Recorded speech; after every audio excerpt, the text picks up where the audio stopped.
So, for the past 2 weeks, I've been interviewing UX designers from junior to senior levels, even director level designers, and I've got fresh new perspective on the current UX job landscape. So, I want to share with you what I've learned, and you may want to pay close attention to this one because I'm going to share with you tips, advice that can help you out for the next time that you go into that UX designer position job interview. All right, let's go. Hello and welcome back. If you're new here, my name is Enoch Madrid and I talk about UX. So in my last couple of videos, I've been focused more on topics related to the UX career path, and I talk about things that can help you out on your journey to becoming a full-time UX designer. And I want to kindly remind you that you can subscribe to my channel if you find these topics valuable. All right, so I want to start off by addressing what's been happening lately in the tech industry. If you have been following the news in recent months from the time that I'm recording this, there have been many layoffs from tech giants such as Microsoft, Meta, Samsung, Airbnb, etc. There's a long list of companies out there.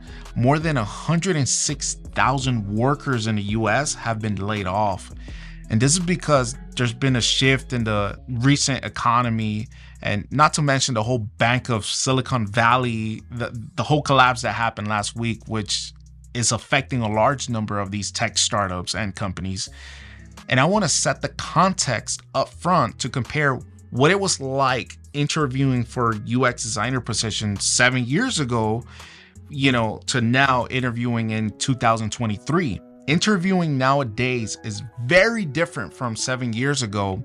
When I was interviewing for positions back then, the thing that I learned to make myself stand out from the competition was things like highlighting my ability to go through that UX design process.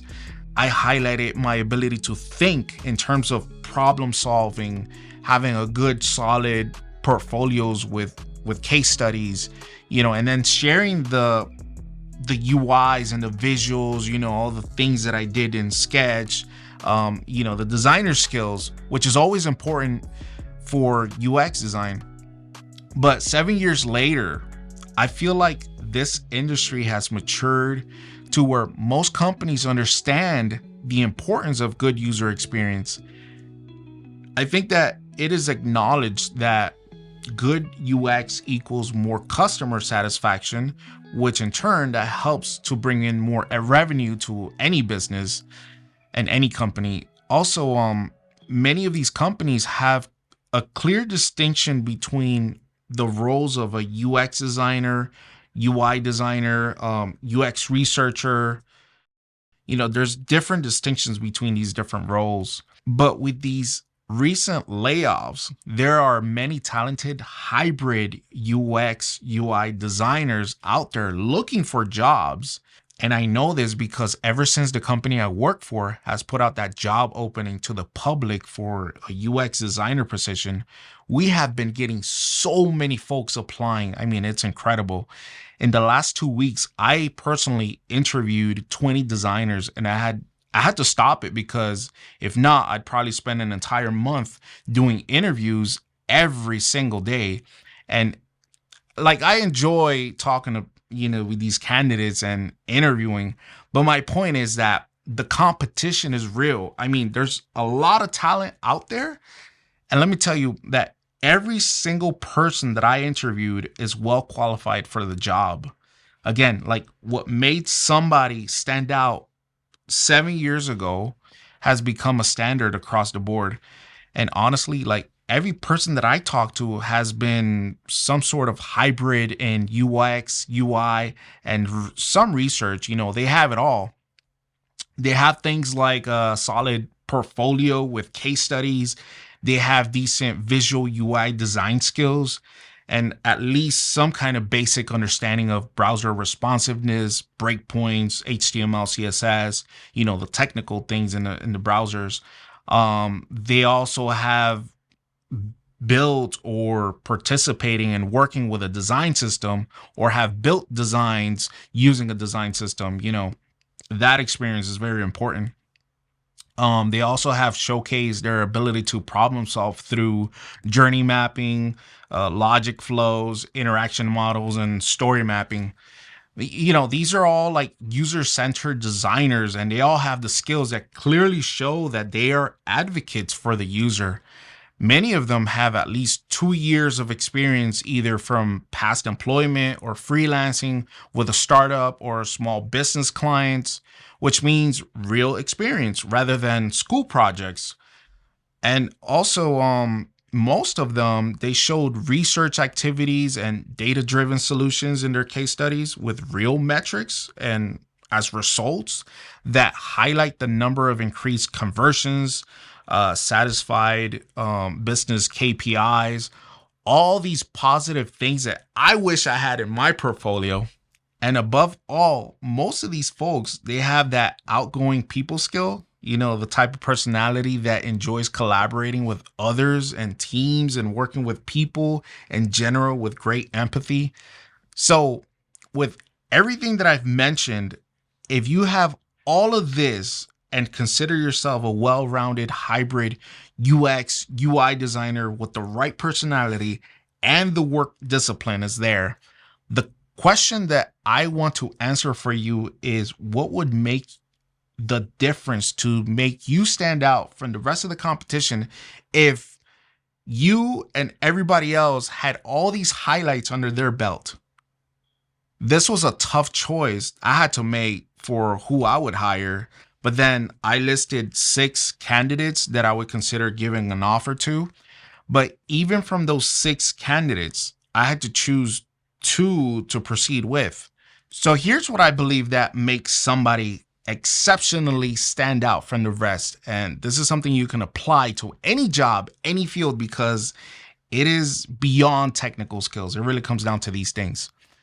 First and foremost, their communication skills. Like, being a UX designer requires an ability to talk numbers and, talking business that makes sense to any business-minded executive.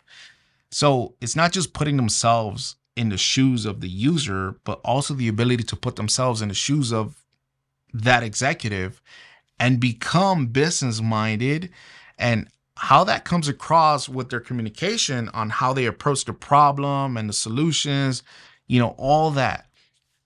There's a natural talent in the way that they persuade through selective words. There's a display of leadership. Another big one, self-awareness. Like, this is huge because, like, being self-aware, it's knowing your strengths, knowing your flaws. And this is important because I know that they will make themselves accountable for their influence and the decisions that they make within a team. And lastly, they also display a sense of proactiveness.